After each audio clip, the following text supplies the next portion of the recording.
5, colon, skip studio, web TikTok, you post, YouTube, group chat, settings, Instagram, page 2 of free, hash reader, page 1 of free, perplexity, auto TTS, page 1 of free, log, 5, colon, 00, settings, Instagram,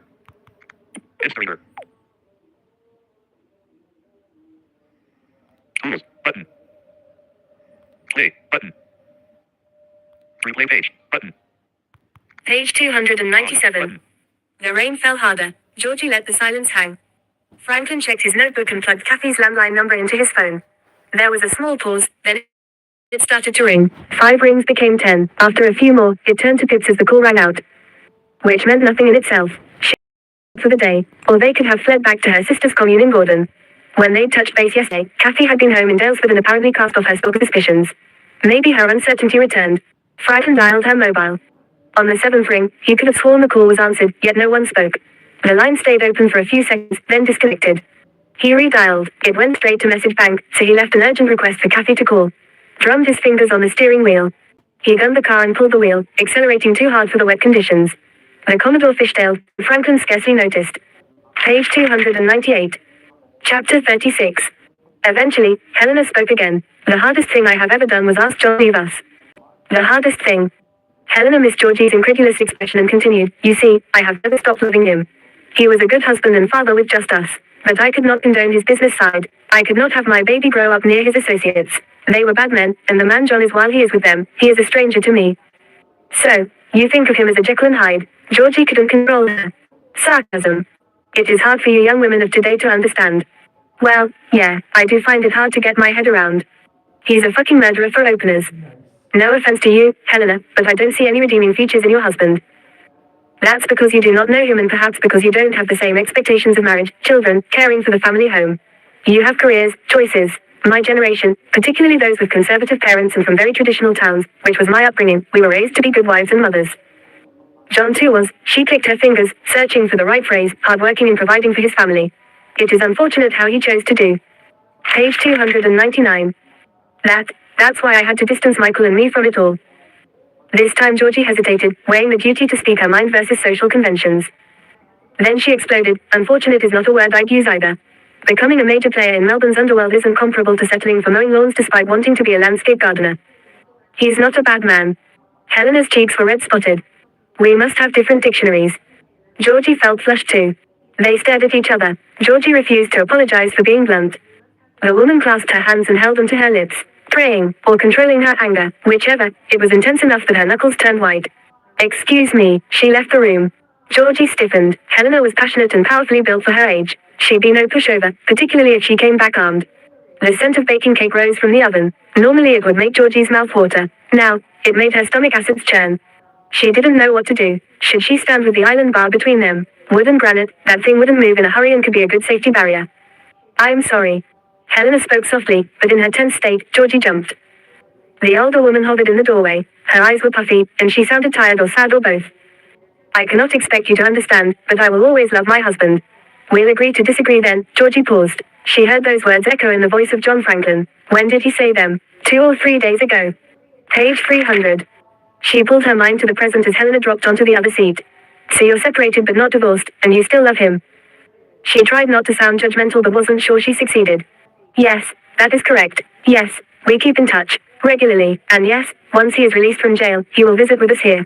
I will not see him in jail, and I do not go to his home. That is our rule. He comes to us, Michael and me. Why? Helena shrugged. He is a different man with just us. I told you that. Her tone was sharp. Unease washed over Georgie and you. Sorry, go on. Susan wanted to know more about my John, too. She thinks he was responsible for Roland's disappearance. I told her I do not read about or get involved in my husband's business affairs. Business affairs, Georgie mocked, then wished she'd held her tongue. Yes, his business affairs, that is how I think of it. I told Susan I will not question him on her behalf, as much as I'm fond of her. She was disappointed but gracious. What did Susan gain from talking to you? Helena flinched, insulted. I didn't mean it that way, Georgie apologized. What I meant was, did you help her directly? Did she become reconciled regarding Rolly, or did you? She trailed off. I see what you mean, but I am not convinced I helped her. Oh. We talked about John and the very little I know of his other life. When he is freed, I believe he will revert to his property in Castlemaine. He does much of his business in Melbourne, but he prefers the country lifestyle for the solitude, the privacy. We both prefer the country. Yet you live on the opposite side of Victoria. Yes, I needed distance. What else did you tell Susan? Georgie prompted. She left me calm, but I do not think she has given up on finding what. Page 301. Happened to Roland. She needs to bury him, farewell him, and I quite understand. Helena felt the crucifix at her throat. Georgie eyed the pendant. Religion had never helped her. She tried it after her dad's diagnosis. He'd still died, and it hadn't made his death any easier to sit in a damn church and pray. She worried that Helena would start Bible thumping. Instead, the woman remained silent. Is this going to be yet another wasted day? Georgie asked. Did Susan mention where she was going after she left here Monday? She was returning to Margaret's. Helena's eyes stretched with horror. Perhaps. Perhaps, what? Georgie urged. Perhaps she intends to go to John's property. In Castlemaine. Near Castlemaine. You see, it was as though she was gathering all the little pieces I shared of John and filing them away. She showed interest in where he lived. I told her where it is best I could, as I have never been there myself. I do know it's on Rampage Road. I didn't think anything of it at that point, but reflecting back, she was keen to hear more. It wouldn't be too difficult to find, Georgie mused. We both found you easily enough, and this time she had the street name from the start. Struck by a thought, she clenched her jaw. Helena watched her. I really hope she hasn't gone to Schlicht's. But he is in jail, Helena protested. Yeah, but is the place empty? Did he live there alone? Georgie blurted out. Helena recoiled. I have no right to ask. Well, I didn't specifically mean did he live with another woman. But now that you mention it. Georgie visualized the French woman with a vicious streak Bill Noonan described. She was curious whether Schlicht's lover was another taboo subject. Page 302. For his wife. Her lips pursed, Helena stayed silent. Eventually she said, I suspect he would have company. He is very much a man, with a man's needs. I am sorry to offend you, but if we're going to help Susan, we have to get inside her head. Helena nodded. We have to work out what she's gotten herself involved in. Georgie's statement hung. Helena fidgeted her worn gold wedding band. Georgie paced the length of the kitchen. When their eyes met, Helena's fear seared Georgie's sockets. For a woman who determinedly thought the best of her husband and tried to ignore his business associates and activities, Helena appeared mighty worried for her new pal. For Georgie, the discovery of Margaret Pentecost's body and attempted break-in at her motel unit were too fresh, Bill Noonan's information too scary, even John Franklin's warning that morning to consider who they dealt with too apt for the idea of a lone middle-aged woman snooping around Schlicht's property to be agreeable. Though the Iceman was behind bars, his associates loomed large. Kathy, Franklin thumped the front door. He tested the handle, locked. Drapes covered the windows. Franklin pressed his ear to the glass. He couldn't discern sound or movement. He ran next door and raised his fist to bang the metal screen. It immediately opened to a white-haired woman, as short as she was plump. Yes, John, she said. Franklin recognized the lollipop lady who regulated traffic at the primary. Page 303. School crossing, Marnie, do you know if Kathy Jones is home? Why, you've missed her by a few moments. Was she alone? With Tyson, of course. She wouldn't. Franklin interrupted. Anyone else with them? Yes, as a matter of fact, Valerie, you know, Valerie Blythe from the op shop and Prissy Church. She was carrying young Tyson. He must have a terrible cold, the poor mite. Why's that? Franklin frowned. Well, he was bundled up in layer upon layer of bunny rugs, but I caught a glimpse of his face. Crying his poor little lungs out and turning more beetroot by the second. He felt chilled. What was Kathy doing? She followed Valerie to her car, talking very. She gesticulated in lieu of finishing the sentence. I don't think they were arguing. Valerie seemed to be ignoring Kathy, focusing everything on the little tacker. Oh, I shouldn't tell you this, being a policeman and all, I wouldn't want Valerie to get in trouble. She's potentially done that herself. Go on. She made Kathy drive. Valerie got in the back with the baby, behind Kathy. And, he pressed.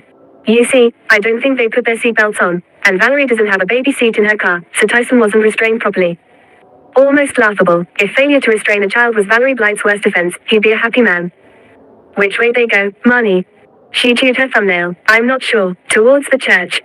Not for the first time, Franklin silently cursed the public's ineptitude for observation. He turned to leave, but Marnie was saying, well, she wouldn't have a car seat. She's been on her own for ages. Longer than me. Hold on. In actual fact, Page 304. Wouldn't be surprised if she does have a kiddie seat. I think she keeps all her old baby things in Mr. Malcolm's shed. His gut reacted with a flip. Baby things, in the minister's shed. Have her children left home? What? Oh, no, she never had a child of her own. Wanted one desperately, but she and Edward were never blessed, if blessed is the right word for youngsters these days. Oh, shit. One of his theories fit, Solomon couldn't have a child. When you said on her own, I meant widowed. Edward passed away well over 10 years ago. Married woman desperate for a kid, since widowed and too old to have one, sees unmarried women having what she craves, and a religious nut on top of all that. Marnie leaned in, her face crinkled. She loved to gossip. Do you remember Edward? He gave a head shake as his mind raced. Jealousy and conviction, motive, position with the advocate, opportunity. He killed himself. She straightened theatrically. Well, rumor has it that he did. He drowned in the Hepburn Dam. Now Franklin recalled the case. Edward's death was ruled an accidental drowning, but many held their suspicions, among them Bill Noonan, who'd handled the local end. Edward had been an introspective man and suffered mild anxiety but wasn't on suicide watch, according to his doctor. His wife, Valerie, contested allegations of suicide, and the coroner agreed, or lacked sufficient evidence to find otherwise. She never remarried, Franklin asked Marnie, anxious to leave but morbidly fascinated by the way things clicked together. No, and never will. She's as good as a nun these days. If she didn't need the income, she wouldn't take happy snaps for the advocate. She'd rather spend all her life wrapped in the cotton wool of the church. She hasn't glanced at another. Page 305. Man since Edward's passing, not in that way. And they were desperate for kids. More for them, but yes, Marnie said good-naturedly, it was public knowledge that she didn't operate the school crossing for pocket money alone. And was the proud matriarch of a substantial clan. No time to waste. What does Valerie drive? A white compact, I'm not sure what type. I've got to fly, but you've been a great help, Franklin yelled, sprinting. Will you let me? The growl of the Commodore as Franklin floored it for Camp Street drowned the rest of Marnie's sentence. Page 306. Chapter 37. Georgie drove with her mind preoccupied with calculations.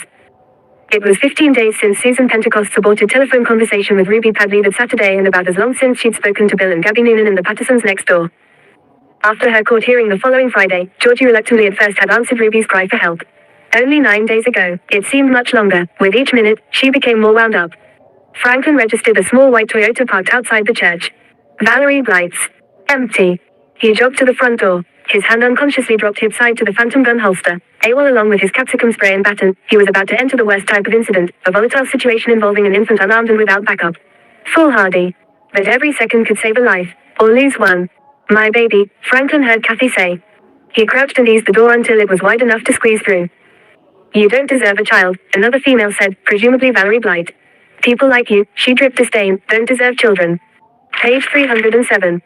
Franklin held his breath, counted to 5 and moved through the doorway. He dropped behind the last pew on the left.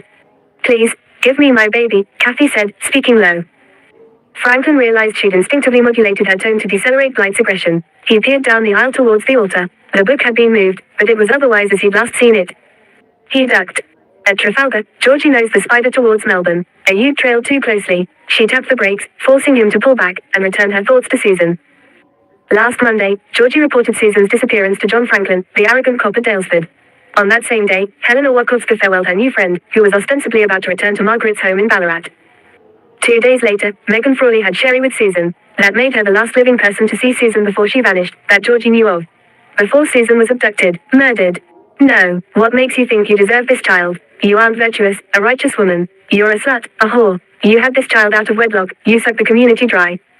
It's not like that, I'm not like that, you've got it wrong, why are you doing this to us? Franklin heard footsteps while Kathy talked, and her voice changed direction. He peeked over the top of the pew and stooped again. He'd seen enough. Kathy stood next to the pulpit and looked up at Valerie Blight, who held the howling baby over the lectern. Not as Franklin expected her to hold a fragile life, but as though she would catapult Tyson at any moment. Page 308. She also brandished a knife. He needed to get closer. The pews were open base style, he could tunnel under them. It was imperative not to alert Blight to his approach. Whatever had pushed her to this point, she still hovered between words and actions.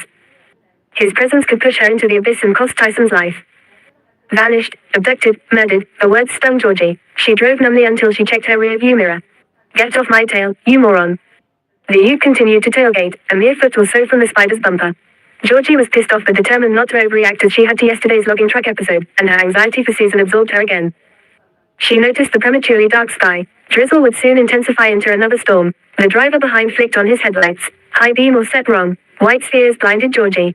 She looked away, fixed her eyes forward and her mind on Susan's plans and whereabouts. As to the 4-day gap that followed Megan's last meeting with Susan, her best mate Pam Stewart was clueless, her niece Margaret's lips were sealed, and new acquaintance Helena either didn't know or pretended not to. Please, tell me why you're like this. Dead air. Kathy altered tack. What's your real name? It's obviously not Solomon. Good girl, Kathy. Keep her talking. Keep her calm. Mrs. Edward Blight. What's your name, Mrs. Blight? Not your husband's. Franklin fancied Kathy had edged forward but dared not check. That's what's wrong with you people. You don't respect marriage today. Page 309.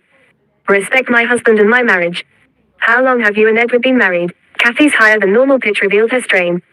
We would have been married 24 years this September, but I lost my Edward 12 years ago. I'm so sorry, Mrs. Blight. After a pause, Kathy said, you've been a widow as long as you were a wife. That must be very difficult for you and your family, your children. We couldn't have children, not like you people. You procreate like mice, yet Christians like Edward and I, who could give children a good home, were not blessed. Tyson has a good home with me, Mrs. Blight. I'm not promiscuous, I do believe in marriage and kids having role models. Then why aren't you married? Blight demanded. Franklin halted, struck by Kathy's pain. At length, she said, I've only told one other person in this town, Mrs. Blight. I was date raped. That's simply a fancy word for leading a man on and changing your mind. No, Kathy's one word held so much emotion. No, it's not like that. Her tone dropped. She pleaded, I'm a good mum. Tyson's happy. Not fair.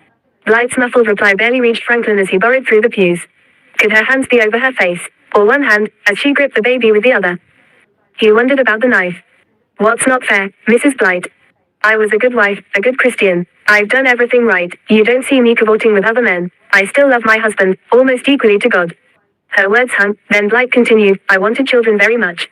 I used to picture them with Edward and me, us all holding hands on our way to service. It was so real, I could feel their cuddles, and so much love. But then I was. Page 310.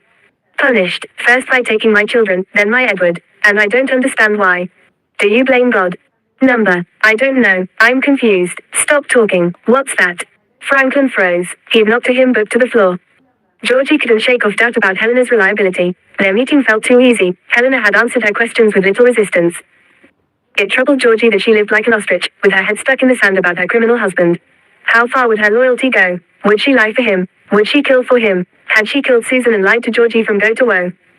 Mrs. Blight, please put it down. Point it away from Tyson. Please. Franklin's heart thudded. Should he break cover? Then, Kathy spoke again, more calmly. You took a photo of us in hospital, didn't you? Have you always enjoyed photography? My husband gave me a camera as a wedding present. It was my hobby. When he died, I had to go to work. I'd never worked outside the home before. My job had been to provide a good home for my husband, and then suddenly I needed an income. Apart from cleaning and photography, what else could I do? I cleaned the manse and church for the minister in exchange for my room and board. These days, I don't take photographs for pleasure. My photography pays for my essentials and fits in around working at the opportunity shop and helping with Meals on Wheels. If your religion means so much to you, why are you doing this then? Why are you persecuting single mums? Me and Tyson.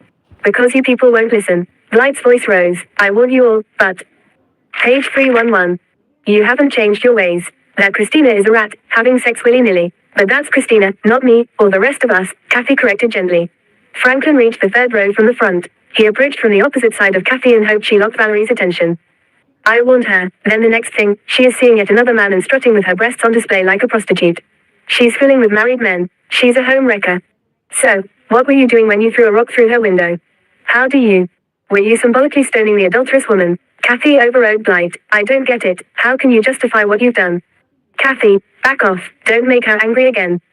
In the ominous silence, Franklin hunkered at the front row. Before him stood a 3-foot-high wall of paneling. He must break cover in order to reach the pulpit. If Blight turned away from Kathy, she would see him. Fucking hell. Georgie belted the spider's dashboard. Who can I trust? What the hell's going on? Where is Susan? Tight hands gripped the steering wheel, and Georgie drove oblivious to the cars around her, the landscape that whizzed past, even the hail that pelted the soft top and windscreen. No, Kathy yelled. Franklin was drenched in sweat. It sounded as though Blight had upped the ante. If he showed himself, it could push her into the murderous chasm. On the other hand, the longer he delayed, the longer it left Tyson at incalculable risk. Please, give me my baby. No matter what you think of me, Tyson hasn't done anything wrong. Page 312. He's on the road to death, as are the rest of the bastards. No, he's not. Give him to me, Kathy commanded. Franklin rose, vaulted the panel. He saw Kathy snatch Tyson. She kicked Blight, her eyes fixed on her antagonists. Police, Franklin yelled. Valerie Blight, stop. Kathy, move away. Blight hunched, dropped the knife, clasped her groin with both hands. She turned to Franklin, didn't see Kathy heave her knee. The woman's nose smashed with a crack and spray of vivid blood. Kathy clutched Tyson to her left side and slammed her heel into the bridge of Blight's foot. Once, twice. Franklin kicked away the weapon and restrained Kathy. She struggled while he watched Blight writhe. Tyson had been stunned into silence but now roared. Kathy hushed him and slumped into Franklin. He held her and dialed for help. Blight cupped her hands to the flow from her nose. She gazed at him, pleading. Franklin snorted, revolted. This so-called good Christian may well have lost her husband under sad circumstances and been devastated by her childlessness, but it was impossible to empathize. She'd intended to inflict grievous harm upon young Tyson, if not murder him. To take out life's disappointments on babies was depraved, as unchristian as you could get. He heard a police siren and wrapped Kathy and Tyson into his chest. This wasn't how he'd envisaged the arrest going down. Nevertheless, they'd got the right result. Page 313. Monday the 22nd of March. Page 314. Chapter 38. Their tongues met. He thrust harder and Georgie arched, riding the synchronized sensations of pleasure and pain. He caressed her pointy nipples. She almost orgasmed. Almost but not quite. Body on the brink of exquisite release, her brain took a lateral leap. She pictured Pam Stewart in the arms of her dance partner, then she shriveled into an image of doubt and worry, for Susan. George, AJ panted, are you nearly there? She bit his earlobe, trailed her tongue along his jaw, nipped his chin. Warm excitement rebuilt as their bodies meshed. Susan Pentecost flashed into Georgie's consciousness. She was trying to tell her something. What? Georgie gripped AJ's shoulder. They flipped over, him on top and deeper. His breathing ragged, he contained his orgasm. She squeezed her eyes and willed herself to come. Imprinted on the inside of her eyelids was Margaret Pentecost with jagged bruises around her neck. Georgie saw herself lean in and touch the semi-rigid body. Don't wait, AJ, she urged, concealing her disappointment. Moments later, he shuddered and sighed. They lay with sweat sandwiched between them until the clock radio sounded. AJ hit the off switch and made to move. Page 315. Georgie tugged him back, centimeters apart, still joined by his flaccid cock. She said, you know I love you, AJ. He replied, same, babe, laid back, yet his puzzlement showed. I'm close, she whispered, real close. Baffled, AJ frowned. Even quieter, she said, to saying what you want to hear. He laughed. Oh, George, what's the big difference anyway? We already live together. He stroked her nose and whispered, you don't have to become Mrs. Gunnison. It wouldn't bother me being married to Ms. Harvey. I just want us to be married. Georgie rolled from under him. She'd said what had smoldered for days. Now there were people to see and places to go in order to regain her sanity and sex life. Dash. First, she shuttled Michael to Ruby's bedside at the Alfred and paid another visit herself. Georgie was relieved to see color in Ruby's cheeks and the easy banter between the old couple. It boded well for an imminent release according to the coronary specialist. After she flicked her eyes to the clock once too often, Ruby caught the tension and told her to go wherever it was she needed to be. Georgie nodded, but she lingered to clasp Ruby's hand and kiss her. She pressed her cheek to the older woman's softer one for a long moment in silent apology for treating Susan as a wild goose chase when Ruby had been right to worry. Then Georgie left. The place was naturally Dalesford. The time, mid-morning due to the Mercy. Page 316. Mission at the hospital en route. The person, Jennifer Maguire. The advocate reporter stood behind the reception desk. She faced Georgie, her discomfort palpable. Did you pull the human interest story on Rowley Pentecost because of links to the bigotry hit and run? Georgie repeated. Maguire's skin did the ink on litmus paper thing, flushing from neck to cheeks in seconds. Fascinated, Georgie said, you're going red. Maguire's skin blazed brighter. Golly, thanks, I wouldn't have realized if you hadn't pointed it out. You also haven't answered my question. The journo thrust hands into her pockets and stared mutely. Did you pull the story because you were threatened, or because you made the connection and shied away so you didn't draw attention to yourself? Flatline mouth and cold eyes were Maguire's reply. Georgie wanted to shake her. Come on, give me something here. She forced her lips shut and waited for 20 beats. Frustrated by the reporter's non-response, she pressed harder. Did you make a connection between Schlicht and bigotry, then Rowley's so-called disappearance? Maguire said nothing. She lifted her shoulders, pivoted and left the room. Georgie pondered her reaction as she drove the short distance to Bridport Street. Pam Stewart wore a silver tracksuit with a sequined rose motif on the breast. The top was unzipped, revealing a red swimsuit. You caught me on my way to aqua aerobics, my dear. She opened the door wide. But your company is infinitely more enjoyable. A drink? Georgie declined. She was working against the clock but owed Pamela. Page 317. Personal update, not another phone call. As she filled in recent events, Pam worried a chunky diamond ring on her right hand. She blanched and her face blended into its frame of white hair. Her left leg, crossed over its partner, twitched. At the end of Georgie's explanation, silence filled Rose Cottage. Without the customary big band backing and Pam's cheerful chatter, the tense hush was even more tangible than Maguire's uneasiness. Pam reached for Georgie's hand and gripped it. She asked, will the police find Susan soon? Georgie shrugged unhappily. Do you know where she is? No, but I have an idea of where she's been. Maybe you'll get inspiration from that. I'm clueless what else to do. Bring her back, Georgie. A tear dripped. It stained Pam's silver pant leg. I miss her so badly. Her voice trembled. At my age, people drop off all too often. But I'm too young yet to lose my best friend. The word lose pained Georgie as much as it did Pam. It constricted her chest. She rose and hugged the sweet lady and left the cottage charged with a heavier burden than when she'd arrived. Why'd she freak out? Scott Hart asked. Franklin steered past a blue metal truck and automatically assessed its load. It looked about right. He glanced at his mate and replied, I think Kathy hit the nail on the head when she commented on Blight having been a widow as long as she'd been a wife.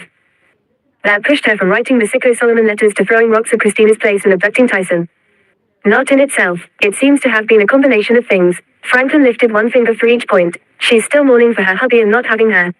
Page 318. Kid. She felt the single mums had ignored her warnings to change, which signaled horrific doom for society in her eyes. And she especially lost it because Christina hadn't stopped tarting around. It's not just one married bloke she's screwing. Did Blight really go on about Christina's tits? Harty cupped two imaginary basketballs to his chest. Yep, Franklin chuckled. He turned left towards Castle Lane and cruised under the speed limit. They'd patrol the highway for another 10 or so kilometers before returning to town. How are Kathy and the bub? His mate asked. They're fine, overall. They were quiet for a few moments, then the constable spoke. Did you freak out when she attacked Blight? I mean, I get the idea of doing whatever it takes to snatch Tyson, but then Kathy continued beating up Blight, didn't she? It was freaky but happened so fast. Kathy reckons she flipped. She only intended to disable Blight and grab Tyson. But then, when she'd got the first strike in, she remembered all the stuff she'd learned in a self-defense course. All the stuff she should have done during her rape. The men fell silent, weighed on by the sexual assault on which the Dalesford team had been necessarily briefed. In his peripheral vision Franklin saw a flash of emotion replaced by a grimace. But he forgot his mate as he recalled the young mother's broken voice. Her vulnerability as she revealed the rape to Blight. Her pain at the older woman's scathing blame. With that type of prejudice in the community, Kathy's refusal to press charges made some kind of sense. Public scrutiny and cross-examination by a ruthless defense lawyer would be her second rape. He continued the conversation. With Blight misjudging her, it cemented her idea that a lot of people hereabouts are gossiping about or even condemning her. It made her lash out. Mind you, Kathy was devastated when she found out she'd broken Blight's front tooth and nose. After what Blight did to Tyson. Franklin nodded, his eyes fixed on the car ahead. He planted his foot. Page 319. Maintained 20 meters from its tail and clocked it at 11 clicks above the limit. He flicked strobes and gave the siren a short yelp. The driver ignored him for 60 meters, then drifted to the verge. Franklin approached the driver's side, face set. Are you aware that you were exceeding the speed limit? Was I? Georgie Harvey appeared surprised. Franklin noted the preoccupation topped her usual cockiness but said, you know it. License. He held out his palm, received and checked her plastic card. Any reason for your excessive speed? She gave a slight shrug. Have you been caught speeding before? She looked up, a smile twitched her lips but didn't reach her eyes. I shouldn't tell you this. Yes, several times. Why should I let you off, then? Well, I've maxed out my demerit points and would lose my license, which would be a pain in the ass. But I don't have kids or an invalid mum to cart around. All I can say is, sorry, I really didn't realize I was speeding, didn't mean to, and although I can't swear I won't ever reoffend, I'll try not to. Her frank response surprised him, his chuckle was involuntary. While he chewed over his options, he switched track. Did you see Helena Watkowski yesterday? Yeah. You didn't call. She became edgy. Sorry, I need to go. I'll give you a bell later and fill you in. Where are you off to in such a hurry? School. She broke off. Castle Lane. Page 320. He propped his elbows on the open window and eyed her sternly. All right, you go to Castle Lane and call me later. I won't give you a ticket, this time. But if anybody on the Dalesford team catches you again, look out. Georgie touched his forearm. It shocked his senses. Thanks. Whatever, just be careful. Too many people think it can't happen to me and I end up having to knock on their family's door to give them the worst possible news. Unless you've got a death wish, don't speed. Yes, Georgie mocked. I mean it, you've got to think of the consequences of everything you do. But you've got to live, don't you? Not as if you expect to die young, right? She asked seriously. Everything okay here? Harty interrupted as he approached the convertible. Yep, Franklin replied, then said to Georgie, take care. She nodded, indicated and pulled away. Quickly but not excessively, the cops watched her alpha recede. What's she up to now? Franklin brooded, that's what I need to know. You wanna follow her? It'd piss her off and get us nowhere. She must be in the area for a specific reason. A car whizzed by, filling the laps. Franklin contemplated Georgie's question on mortality and said, yep, but what? Even another encounter with John Franklin barely registered in Georgie's psyche minutes later. Her focus was absolute, resolute. It took her to a property with dirt roads on two sides, Rampage Road and 1 mile track. The neighboring land was bare, raked by farmers or gold prospectors in a direct contrast with her destination. A large, secluded bush block, difficult to judge in size but upwards of 20 acres certainly. Page 321. Schlicht's driveway terminated at Rampage Road. Georgie looped past and parked to the lay-by adjacent to a creek about a 10-minute walk away. Suddenly superstitious, she patted the spider's hot bonnet and whispered, see you later, safe and sound. Page 322. Chapter 39. Felt conspicuous. And After she'd abandoned the car, Georgie vulnerable in the deserted countryside. A fluorescent hot air balloon floating across the horizon wouldn't have stood out more. She strode faster. A section of Schlicht's barbed wire fence leaned towards 1 mile track. Georgie threw her bag on top to weigh it down and climbed over. Spikes dragged the skin under her jeans. She swore, then dashed for the nearest clump of trees. She skidded on damp undergrowth. Legs split, hands thrust forward to break the fall. Mouthful of dirt, skinned chin, bruised pride, no major damage. She dusted herself and listened. Isolated bird calls, occasional animal mutterings, nothing else. Not even a distant engine. Georgie straightened. Was she mirroring Susan's movements? Of how long ago? 4, 5 days. What did you find, Susan? And where are you? Her hushed words pierced the quiet. She strained to scan the landscape. Georgie approximated the direction of Schlicht's driveway and house. She trudged through scrub, blackberries, rocks and fallen tree limbs. Clouds and the gum tree canopy diffused the sunlight to a spooky gloom. As she extracted a pair of antique binoculars, she recalled with a brief twinge her dad handling them. The glimmer of a metallic object, perhaps a water tank or rooftop, caught her eye and she tramped another few hundred meters. Page 323. The next scan revealed a clearing. Georgie peered down on a 4 or 6 car garage, which obscured a house and twin water tanks. She dropped to her belly and slithered to a better vantage point. Natural bush ended at the tall, cast iron fence that circled the house block. Inside the compound, the grass was high and clumpy and gravel driveway potholed. White pillars and a sweeping external staircase adorned the faux Georgian rendered brick residence, all it lacked was stone lions. The garage sat right-angled to the main building. The place looked deserted or at least neglected. Drizzle fell. Georgie's eyelids closed. She deliberated the next move. A dog no, more than one erupted into barks. She jerked alert. Car doors slammed. She scented the binoculars, saw a mastiff and white pig dog straining against tethers attached to the house. The dogs leaned for the utility of the entrance. Georgie ran the sights over the ute. A Ford F-150. Battered, black. She adjusted the focus. Familiar. Her stomach knotted. She'd seen that ute last week. After her first visit to Margaret Pentecost's home, it had played leapfrog with the skyline between Ballarat and Daylesford. Only now, it was obvious they'd tailed the spider. She gulped. Acid burned her guts.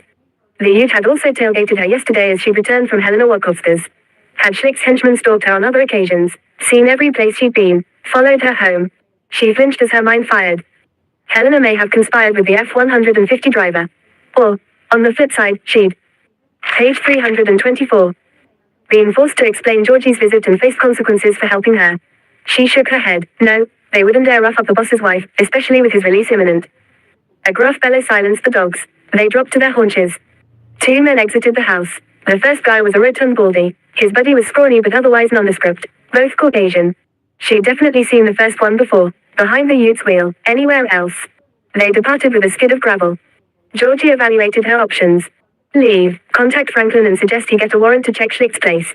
To find what, though, on what grounds, that Susan might have been there. Or complete a tour of Schlicht's property, retrace Susan's steps and hope for a clue to her current location.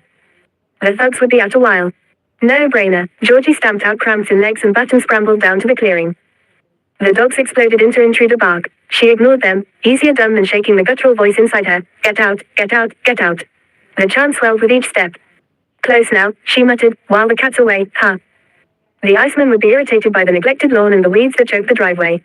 But he'd be ropeable over his boys' slipshod security. They'd left the gates wide open, rendering useless the high fence intended to deter intruders.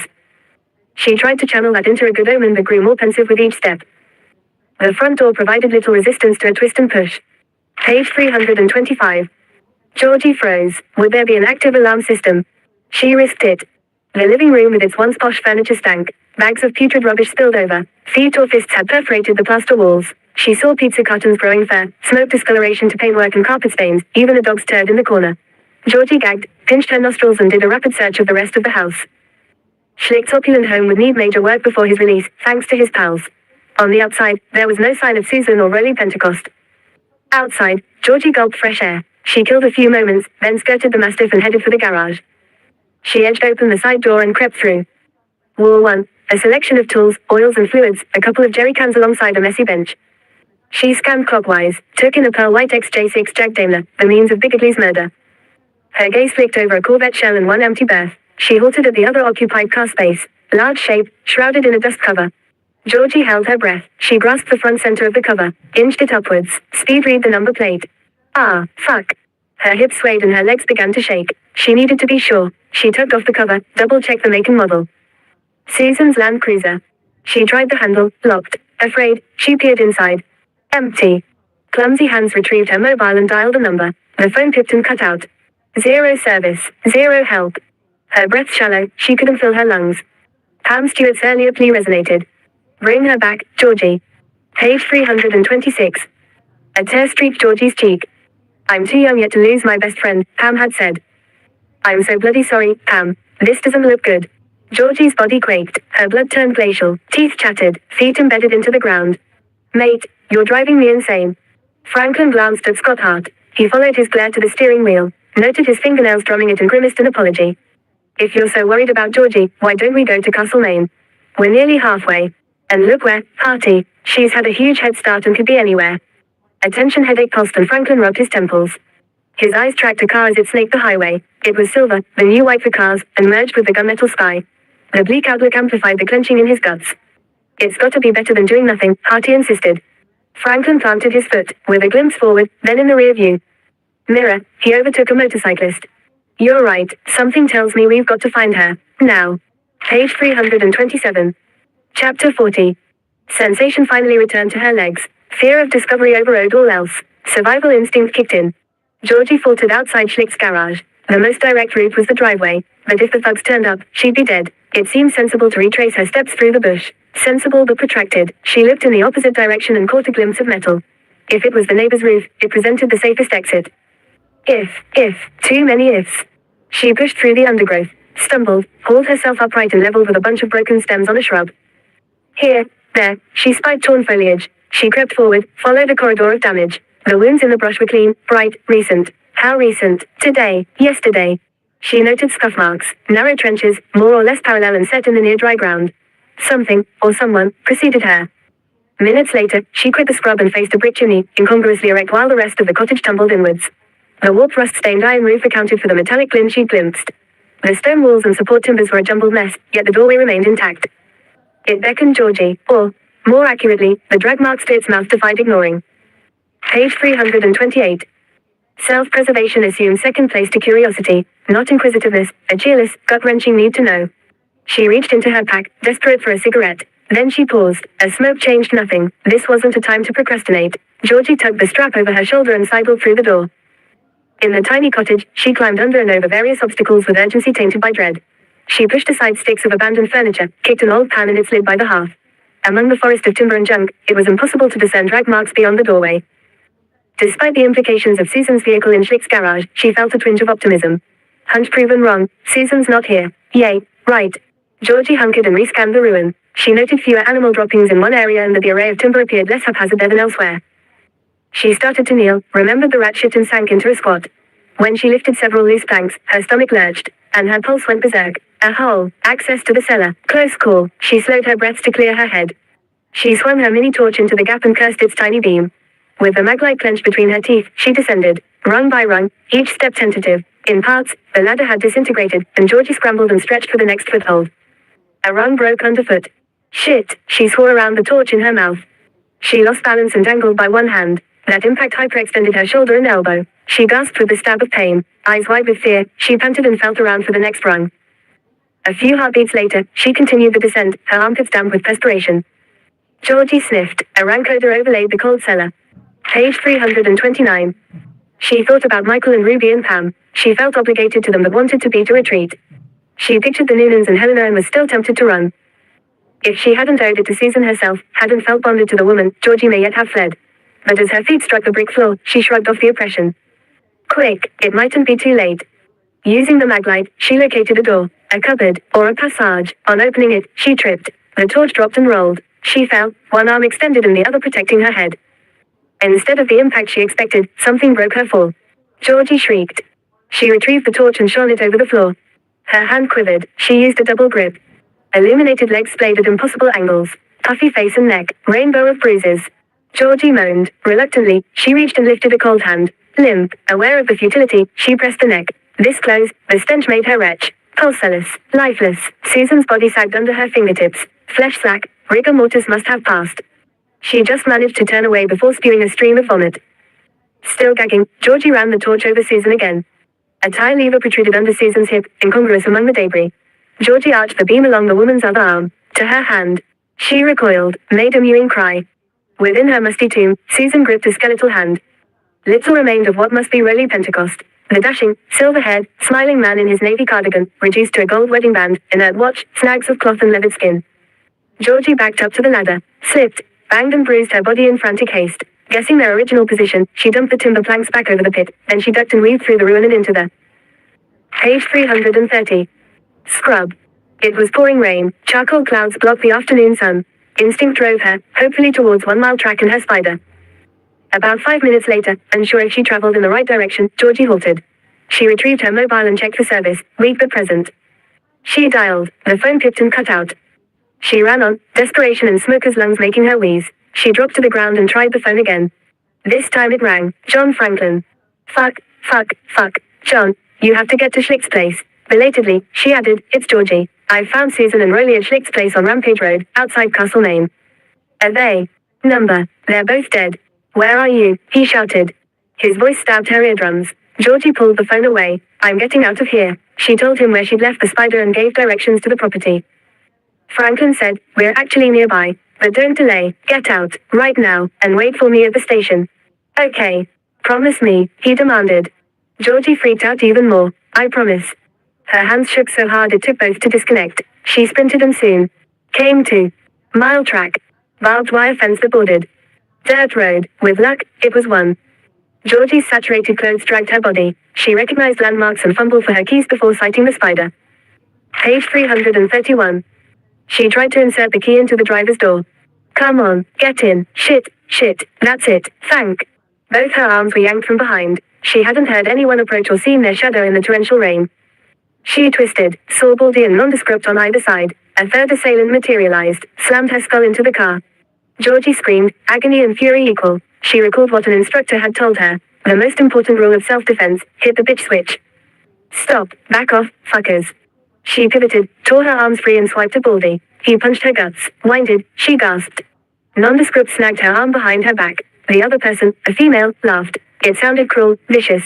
Georgie's left shoulder popped. A score of red-hot darts punctured the muscle as the tendons ripped. Eyes smarting, she couldn't see who pounded her face. Tossed airborne, her hand crashed into the car. Glass shattered. Loud, desperate screams tore her throat. Metallic blood merged with rainwater in her open mouth. Georgie slumped. Her attackers loomed again. She kicked back, towards the groin. Slashed forward, connected with someone's jaw. Raked fingernails across skin and thumped the heel of her hand to their nose. Her other shoulder cracked as she was pitched to the ground and kicked. To the torso, head, main shoulders. She could struggle no longer. The pain was too extreme. Page 332. Chapter 41. Rain whipped the windscreen, set against a turbulent sky, visibility cut to 80 meters. The truck's headlights illuminated an obscure shape. As they approached, the mass divided. 3 combatants. And one in the middle. Georgie, being pulverized. Franklin yelled, bloody hell, get him to send back up here, not Schlicht's, and the fucking ambo. Heart radio D24. Franklin planted his foot. They'd cut strobes and siren before they slipped down 1 mile track, planning to confirm that Georgie's car was gone, then await backup for the advance on Schlicht's property. That strategy detonated. Franklin hit various switches. Color and noise resonated. The distance to their target seemed impossible. Jesus, they're going to kill her, Hart shouted over the clamor. He shucked off his seatbelt and gripped the dashboard. 50 meters. Barely breathing, stares intent, eyes fixed on the black convertible and the flashing silhouettes in its foreground. 40 meters. Franklin braked. Page 333. She's down, new, Hart explained and physically winced with the barrage of strikes. Close enough. Franklin killed the engine. The cops lurched from their vehicle. The female kicked Georgie's prostrate torso. Franklin drew his weapon. He bellowed, stop, police. Hart darted to the right, gun raised. The attackers swore and scattered 3 ways. Franklin hesitated, torn between pursuit and checking Georgie. Meanwhile, his partner sprinted after the large, balding offender. The female fled. Franklin checked Georgie's pulse and breathing. Thready but present, he scooped her into the recovery position, further from the road, clear of strewn glass and debris. Hang in there, ambos are coming, he said into her ear. No response. Franklin squeezed her hand but looked away from the bloodied mess. He stood. His gaze swept the roadway. You assholes aren't getting away with this. He spotted the smaller, skinny offender scurrying towards Rampage Road and raced after him. His feet landed hard and splattered mud over the uniform already stained with raindrops. His knee popped, the ancient football injury shot pain up his thigh. Eyes fixed on his quarry, none of this mattered. A car fired nearby, startling Franklin. He dived to the verge as an iridescent blue WRX passed by Whiskers. As he hit the ground, his right shoulder took full impact. He rose, clutching his bruised side. He glimpsed the driver, the female attacker, noted the Subaru's vanity plate began with SXY. Got you, you bastard, Hart yelled in the distance. Franklin heard scuffling, assumed his partner had restrained the balding thug. He saw the skinny crook to the fore. The man gave to the diminishing WRX. Page 334. Tail lights, looked like a drenched rabbit. Franklin roared and charged. Rabbitman pivoted though remained rooted. He started to run, sluggish with shock. Franklin closed. He held himself and forced Rabbitman down onto the muddy road. They squirmed. Franklin pushed his knee into the scumbag's spine. Rabbitman arched, delivering a reverse headbutt to Franklin's face. Franklin ignored the pain and ground his knee into the spine below. The man cursed and bucked. Franklin slid an arm around his neck, applied a headlock, squeezed the man's Adam's apple until the offender yielded. Then he slapped on handcuffs. He pulled the bloke upright. They glared, a foot apart. You're fucked. Franklin's headshake silenced Rabbitman. Don't worry, I'll read you your rights, and we'll do this by the book, down the station. But take it from me, you and your mates are fucked. Page 335. Part 4. Page 336. Tuesday the 23rd of March. Page 337. Chapter 42. Every nerve screamed as Georgie was transferred to yet another trolley. It replicated painful yet blurred memories. Flashing lights burned, colors flickered against the dark sky, a transitory flare added white to the blue and red light show. The lightning illuminated Franklin, his face gray, matching the outlook. Excruciating to breathe, impossible to move. The next wave of pain brought blissful oblivion. The blackout, like the others before it, was short-lived.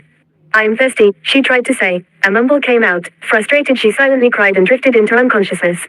She's stirring again, a woman said, her tone brisk and crisp. It was all too hard. Georgie passed out. Time elapsed. How much? She remained clueless. How bad is the pain, Georgie? Another female asked, her voice soothing iced chocolate. Bad, terrible, worse than anything I've ever felt. Georgie prized an eye open. The white busyness overwhelmed her. She dropped the eyelid. Can you rate it out of 10? 10 being excruciating, 1 being okay. Page 338. 100,000.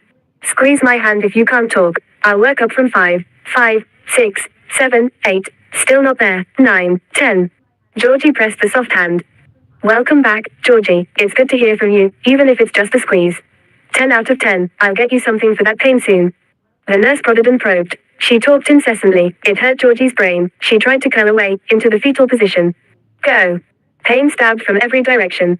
She willed the nurse away. The lights to dim, the noises to fade, the pain too. It did for a bit. My teeth are hurting. Everything hurts. What the fuck is going on? We're popping you into surgery now, Georgie. This is your anesthetist. He'll talk you through the process.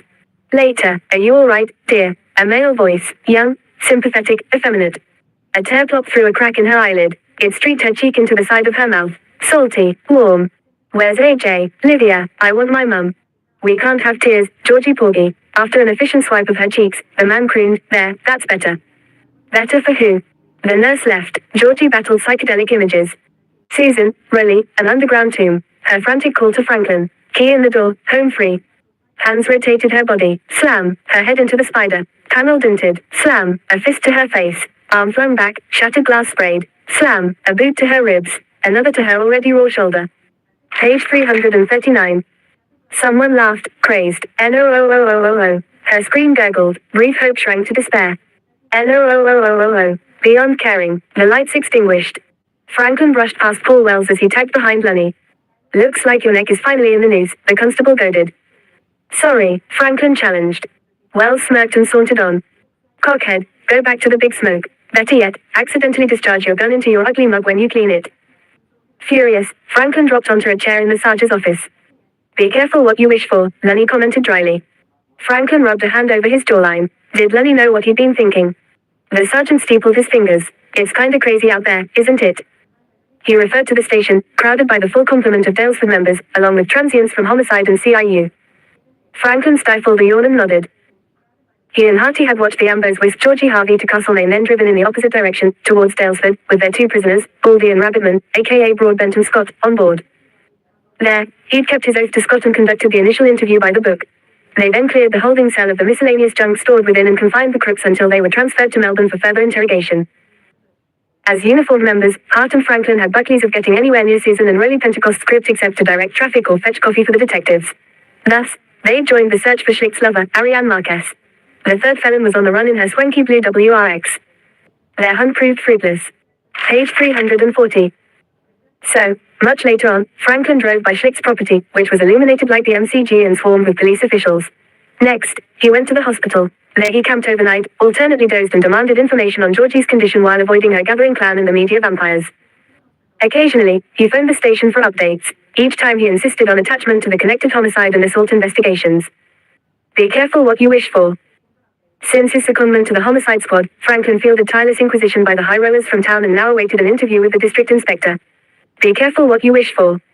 He'd wished all night that Georgie Harvey would stabilize and, after that, for her quick and complete recovery. Next week he'd probably regret those stolen prayers when she'd be swanning around, being the usual pain in the neck. Then again, with Susan found, why would Georgie return to Dalesford? John, are you with me? Lunny said. Franklin snapped out of his trance. Huh. District Inspector. The Sarge jumped to his feet as the door opened. After they all shook hands, Knight took Lunny's seat. He faced Franklin and the sergeant across the desk. I don't know whether to slap you, sack you or give you a medal. I find myself reprimanded for the first, hands tied on the second, so I may as well say bravo, John. Franklin forced a calm facade. He'd expected his ass hauled over the coals, not congratulations. What for, sir? Wrapping up the Valerie Blight Solomon case. Tim here, Knight's head inclined towards Lunny, filled me in on the matter. It seems you put it all together in the 11th hour. Page 341. As it turned out, Kathy Jones had the situation in hand, Franklin said honestly. I only helped with the mop-up. Far too modest. Who knows what would have happened if you weren't there. Jones may have continued her attack on Blight, or suppose Blight recovered the knife. The outcome could have been catastrophic. The men exchanged glances. Lunny's eyes widened as if he visualized a different result.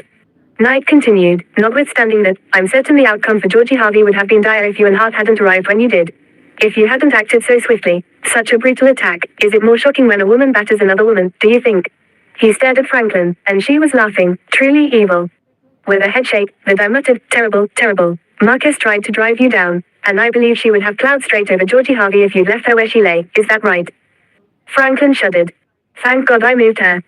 So, first-rate actions. Good job. Inspector Knight adopted a stern air. Having said that, you've made a heck of a lot of mistakes over the past few weeks, Franklin. I can't abide shoddy work, and that extends to officers withholding crucial evidence, entering dangerous situations without backup and involving civilians in official investigations. Just to name a few of your recent transgressions. Do I make myself clear? That's more like it. Amused, Franklin said, yes, sir. Eddie, that I corrected. We don't need to stand on formalities. Franklin's brow wrinkled. 1 minute, his ass was kicked and in the next one, licked. I hear Georgie Harvey is fighting back well, Knight commented. That's great news, Lunny interjected. She's young, the injury's not too serious, she'll recover quickly, I'm told. The hospital should have told me that. Page 342. To be fair, maybe they tried while the homies had him buttonholed, mobile on silent. Now, I hear you're keen for a try at the suits, John. Knight smiled. Franklin frowned. You mean this secondment thing? No, I mean you want to crack at sea. Franklin glared at Lunny, who grinned and flushed. I haven't decided. Don't procrastinate, none of us are getting younger. I've got a number of things to work out, Sir Eddie. Knight rose, extending his hand. I'm aware that you're a single dad and you've issues with your daughter. They can all be worked through. Tim will do whatever he can, won't you? Lunny bobbed his head. Maeve and I are always happy to look after Kat, you know that. She already half lives with us, and she's a good kid. Whatever you need, we'll help. Good, John. I think you've proved an aptitude, but the ball's in your court. When you're ready, I'll sign off the request. Dismissed, Franklin tracked down Wells at the front counter. He knocked the constable's writing hand and a black line marked the pristine report. Whoops, sorry, mate, Franklin winked. Wells scowled. Franklin hitched his service belt and tapped his holstered revolver with exaggerated swagger. You don't hang onto your weapon while suspended. Wells's shoulders slumped. When he left the station, Franklin's grin dropped. He winced at Lunny and Knight's confidence, their certainty that he'd request the promotion and make a good detective. He didn't know what he wanted. One part craved change, the other shrank from it. Consider how sure he felt about Donna, only to scrape the remnants of. Page 343. Their relationship, all except the daughter and the bloody cottage, into the bin. A few years later, maybe he'd regret whatever he did now equally in the future. But maybe, just maybe, it'd feel far worse not to try. It was more than career choices that Franklin contemplated. Page 344. Wednesday the 24th of March. Page 345. Chapter 43. Ruby's beaten you home, George. Still woozy with anesthetic and analgesics, Georgie weighed speech, a smile or nod. All involved too much pain and effort. She grunted. Perched on her bed, AJ went on, we were worried how the news would affect her. I suggested not telling her about Susan and Rolly until she was totally well. Georgie tried to lift an eyebrow but it didn't move. Perhaps it did fractionally, as AJ chortled. Yeah, that went down like a lead balloon. Michael waved around his walking stick, even stamped it on the floor. He jumped off the bed, which bounced Georgie and set off a domino of twinges. His arms and legs flailed as AJ mimicked their aged neighbor. I've never seen him spit it before. He told me, and the Dr. Ruby was bound to find out soon, and there'd be hell to pay if she heard about it from the TV or someone else. And it would either kill her, or she'd kill him, if she missed the funeral. The doc had staff on standby in case Ruby took it badly, but it seemed to make her suddenly stronger. As if she willed herself well for the funeral. Bizarre. Georgie lifted a hand. She wanted to say, yeah, but she was already kicking goals. The doctor said she'd be home in a few days when I saw her last. On Monday. I know, AJ answered her thoughts. She was getting better every day, but the shop could have been a real setback, a disaster, even. Page 346. He chatted about a number of mundane domestic matters. He prowled the hospital room, sniffed floral arrangements and read aloud cards. He chuckled over the array of dark chocolate assortments. People knew her weakness. Georgie drilled him with an exasperated look, and finally he quit dodging. The surgical realignment of that pretty nose of yours went without hitch. Quite straightforward as far as operations go. AJ tried for a light-hearted tone but botched it. Overall, you've been lucky. Fractured collarbone, dislocated left shoulder, tendon and ligament damage and bruised ribs.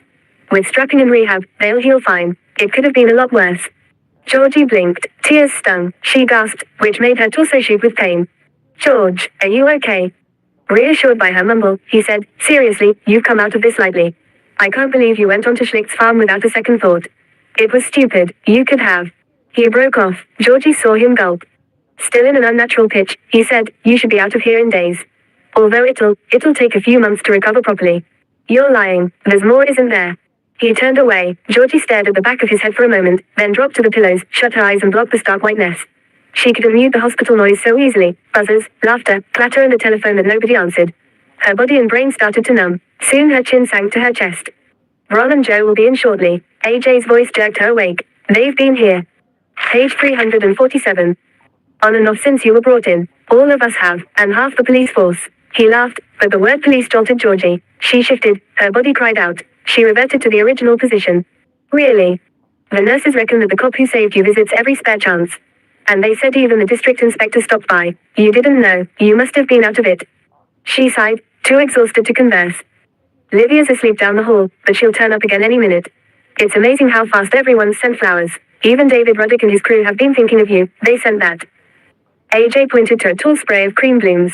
No doubt its fragrance matched its elegance, but Georgie wouldn't smell much for a while with her mangled nose.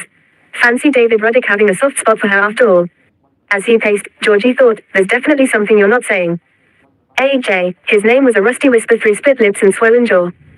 He drew nearer and reached for her closest hand. Mid-movement, he changed direction and took the right one. As he kissed her fingertips, her gravel-rashed skin stung. She flinched, then wondered about the bandaged mass to her left. What's with my hand? AJ spoke quickly. I've a bone to pick with you. What an elaborate way to avoid lunch with my parents. She figured he was joking. After a pause, he said, and I remember you promising you'd do nothing. What was it? Heroic or stupid? Pissed off, Georgie tried to sit up. The effort too great, she fell back. Fuck off. George, you promised to be careful, to check out a few things and then leave it to the police. She glared at him. Page 348. He mirrored it. I tried. Huh, you tried, what? Two. I'll tell what you tried to do, he interrupted. You tried to get yourself killed, that's what. Georgie felt nauseous. Her stomach churned with fury and guilt. She slowly, painfully retorted, I tried to get away. Trust me, the words came out muffled. I do, George. It's really a question of when are you going to trust yourself? The nosecast pinched with her confused frown. What are we talking about now? You went drinking after court. You drove to Dalesford, drunk, I'll bet. You sent me a weak SMS to say you were staying there. Because you were avoiding me, right? Because you didn't want to deal with the big M, as you call it, true. I bring up marriage, kids and off you run. But if you trusted me and yourself a bit more, you'd realize there's nothing to be worried about. Georgie gazed at the people who bustled past her open doorway. She yearned to join them. AJ laughed abruptly, mirthlessly. And where'd it get you, George? Here, he motioned contemptuously and added, in that state. She hummed inside her head, a soccer-like chant, here we go, here we go, here we go. He exclaimed, what, am I talking to a brick here? Trust, T-R-U-S-T, it isn't a difficult word to master. We've been together long enough for me to know that I want you and you want me.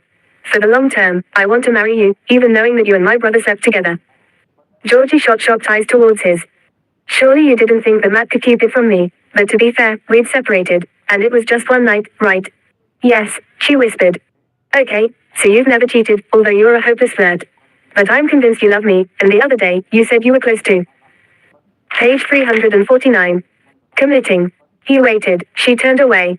I think you keep inventing distractions to avoid commitment. He sounded fatigued. I didn't invent this, Georgie snapped. She rolled her eyes to imply injuries and hospitalization. I know, AJ threw up both hands. Look, this isn't the right time or place. You need to get better. We'll sort this out later.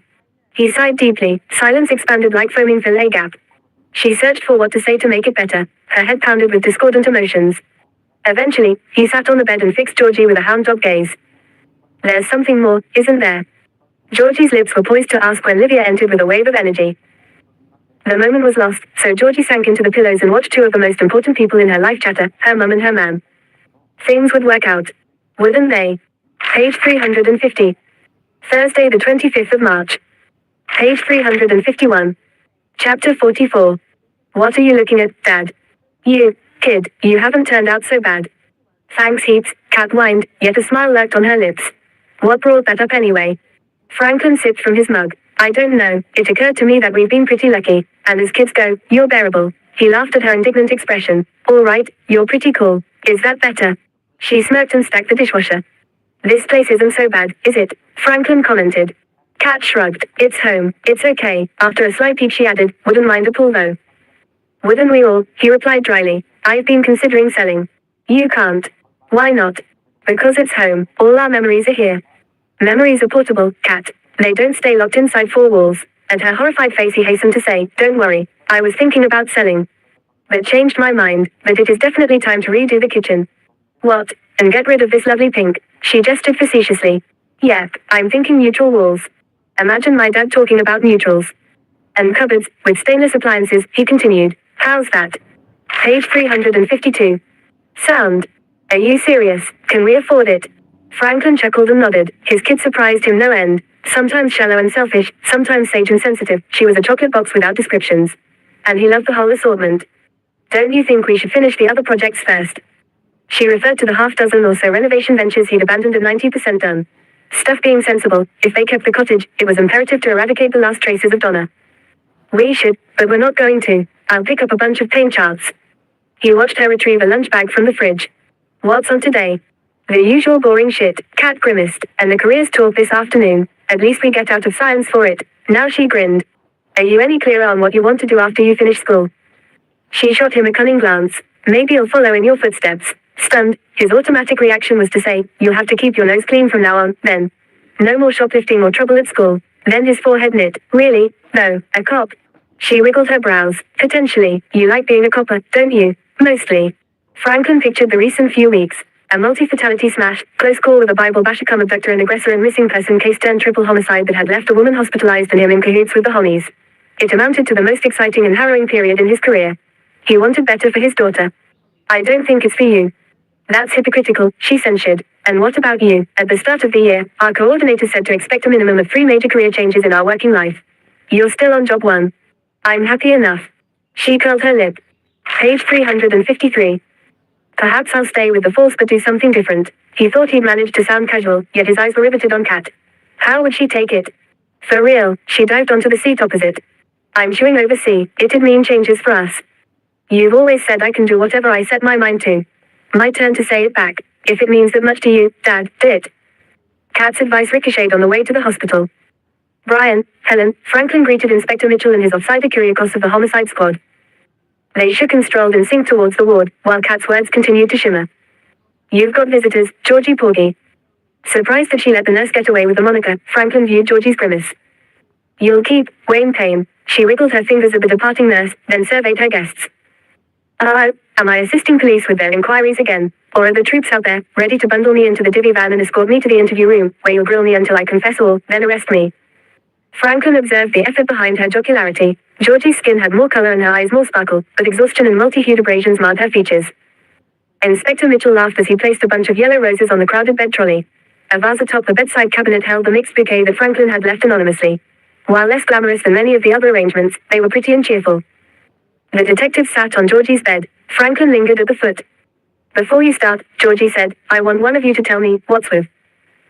Page 354. This hand.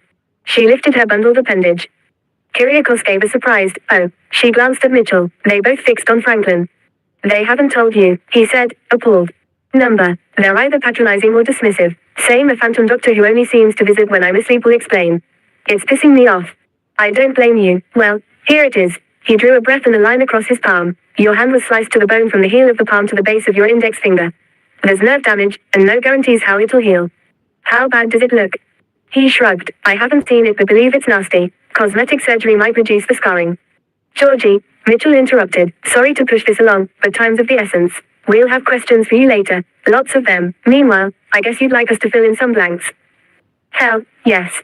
You realize you've got this guy to thank for being alive." He indicated Franklin, who felt himself blush. Georgie lowered her chin and mumbled. "Right then, your attack. 2 coppers eyewitnessing it and plenty of DNA via skin scrapings from your nails." "Remind me not to pick a fight with you," Kyriakos said. The detective inspector continued, "So, in relation to what happened to you, we'll get all 3 offenders on aggravated assault, if not attempted murder. You're aware Hart and Franklin nabbed 2 at the scene that Ariane Marquez got away." At her nod, he added, "She's now in custody." "Good. The bad news is that we've your word against." Tools. Button. Settings. Button. Dialogue. Language. TTS and voice setting. Adjust audio speed. Adjust audio speed. Decrease audio speed. 46%. Increase audio speed. Close. Button. Replay page. Button. Play. Button. Against mine scenario between the 3 comes to everything else. They're all blaming each other. Marquez even blabbed on her lover. She wanted immunity, but I wouldn't cut her a sandwich, let alone a deal. When she found out Schlicht is still chummy with his. Page 355. Wife, she spilled the whole lot anyway, but we need a lot more than the conflicting say-so of this lot. I don't get it. Georgie, most of what we have so far is circumstantial or hearsay. The DPP needs enough physical evidence for a jury to convict or he won't indict. Ever heard of double jeopardy? Sure. Well then, you know the prosecution gets 1 shot in court. There are only 2 possible outcomes, and the jury's verdict has to be not guilty if they have sufficient doubt. As a result, no conviction and no opportunity for a retrial. So the DPP chooses the winnable battles and concentrates on building the strongest of cases. Kyriakos agreed. We have to get it right for the Pentecosts. Franklin noticed Georgie clutch her bed covers. She began to speak, faltered, then in a faint voice asked, "What happened to Susan and Rowley?" "I'm sorry to say they were both murdered." Mitchell's face contorted. "There's enough left of Rowley to confirm he'd been tortured before having his neck broken, which corresponds with what Angelo Sartori claimed before he suicided." Georgie made a strangled sound. "And Susan died from a stroke several days after a horrendous assault. Days." The inspector said grimly, "Yes, regrettably. Whether Rowley's death was as slow as hers, we'll never prove." Georgie swore and screwed her eyes, but not before Franklin saw them fill. Mitchell checked his watch. "I'll have to make this quick. We'll give you the details later, or Franklin will." In brief, he ticked off the points. It's stacking up against Schlicht on Bigotley's hit run. So far, we have nothing to directly pin Marquez to Margaret Pentecost's murder, although there should be enough to convict Scott and Broadbent on that. As for Susan and Rowley, crime scene techs are still sifting evidence from the cellar. And my team's the best, not a bunch of muppets. We'll. Page 356. Work every angle into the ground. His nostrils flared, Mitchell declared, "But Marquez is going down anyway." Georgie's head jerked. She shot and wounded one of ours at the scene of her apprehension. She made the mistake of leaving witnesses. Again, we're putting together a watertight brief, and Ms. Marquez is going to be old and wizened when released. Good, Georgie repeated, but with less gusto this time. It wasn't good enough. Franklin knew it, everyone in the room knew it. Their expressions told the story. They wanted retribution for Rowley and Susan, and even then, it wouldn't bring them back. Georgie shut her eyes and the detectives departed, pulling the door to. Franklin eased into the visitor's chair and studied the rise and fall of Georgie's chest. He mused on everything she'd endured through commitment to the Pentecosts and their mates, plus a strong conscience and yes, bull-headed character. "Thank you," she said without opening her eyes. "I thought you were asleep." "Nah, just resting." She looked at him then, her tired smile highlighted by contusions and dressings. He didn't have to see the get-well balloon and expensive floral arrangement from her live-in lover to appreciate she was off limits. Yet, in her unflattering hospital gown, swathed in bandages, he'd never encountered anyone more pitiful and beautiful than Georgie Bloody Harvey. "If it means that much to you, do it," Kat's words rang. Franklin hesitated. He stared at his fidgeting fingers. "If it means that much to you, do it." He met Georgie's gaze. He rose and brought his face towards hers. Their eyes locked. He leaned in. His heartbeat was the bass of a rock anthem in. Page 357. Surround sound. She didn't shift, even as he pulled away and tilted exaggeratedly to avoid the nose cast. Now, their lips met, parted and their breaths merged. His senses fired with peppermint and white musk. Electric pinpricks covered his body. Georgie slipped her tongue between his lips, sensuous as satin sheets against naked skin. His groin warmed, legs weakened.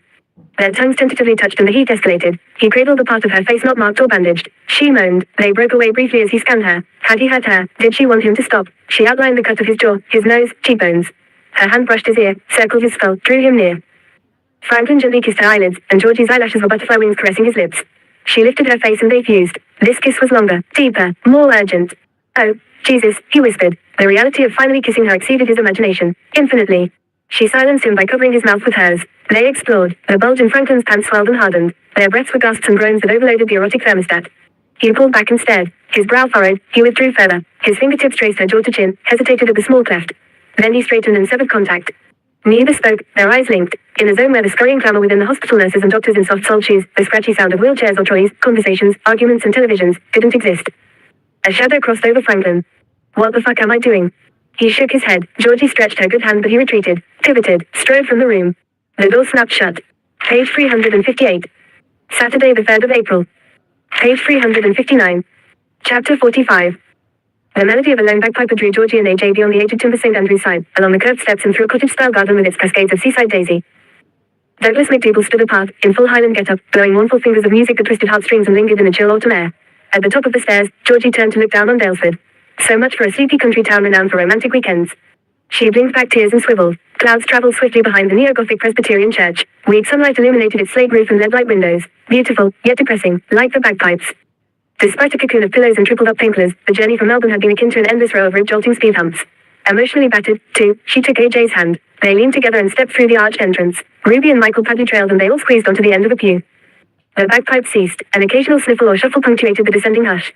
A black-cloaked preacher glided through the internal door, as McDougal hurried up the aisle. He joined his mates Lewis Davis, Bill and Gabby Noonan and Pam Stewart in the front row, below the pulpit.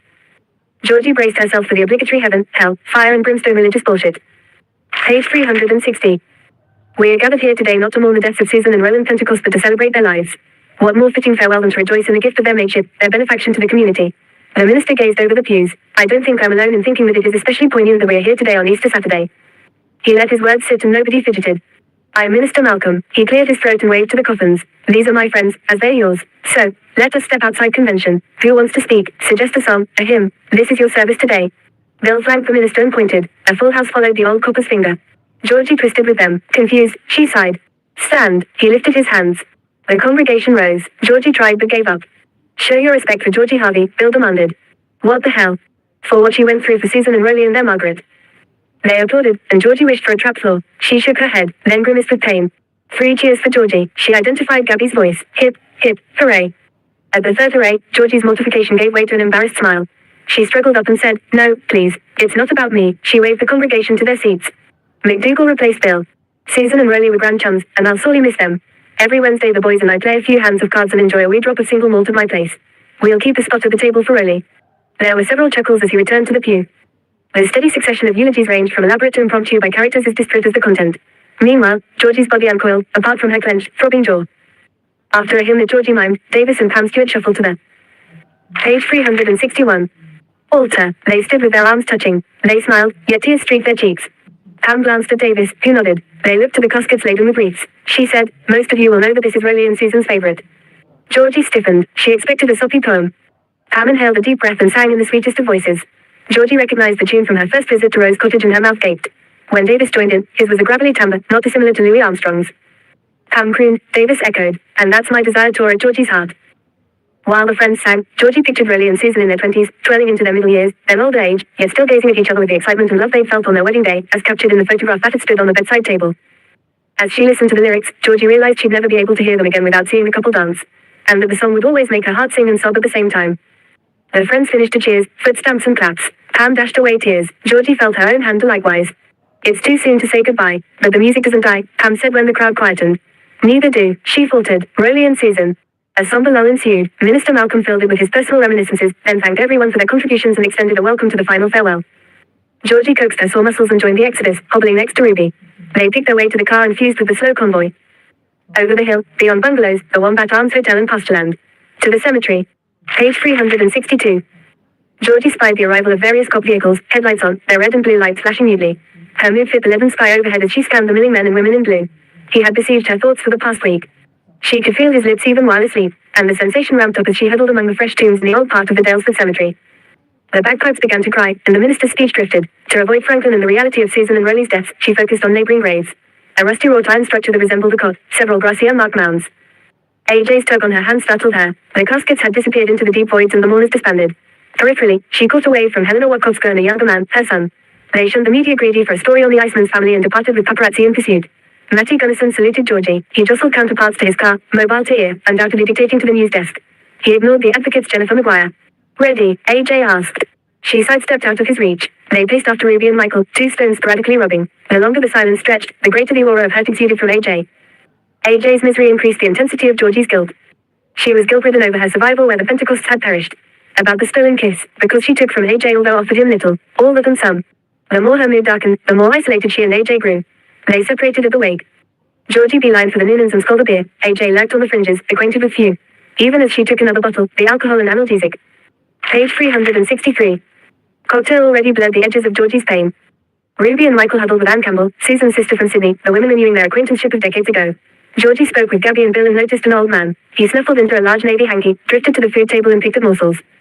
She forgot him when Franklin materialized.